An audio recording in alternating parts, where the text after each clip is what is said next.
கிருத்திகை வரலாறு தெரியுமா? ஏன் முருகப்பெருமானுக்கு கிருத்திகை தினத்தில் விரதம் இருக்க சொல்கிறார்கள்?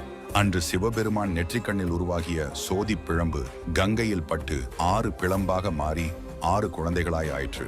அந்த 6 குழந்தைகளை கார்த்திகை பெண்கள் தன் பிள்ளைகள் போல வளர்த்து வந்தனர். பிறகு ஊமையாகிய அம்பிகை சென்று 6 பிள்ளைகளையும் ஒரே குழந்தையாக ஆக்கி 6 முகமும் 12 கைகளும் உடைய முருகப்பெருமானாக உருவாகினார். அதனால் வரை வளர்த்த கார்த்திகை பெண்களை சிறப்புப்படுத்தும் வகையில் சிவபெருமான் அவர்கள் பெயர் கொண்டு கார்த்திகேயன் என்ற நாமம் வழங்கினார்.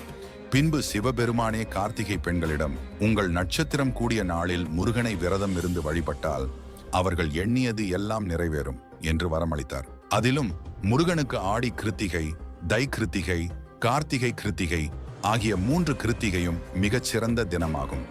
எனவே முருகனை வணங்கி அவர் அருளை பெறுவீர்களாக.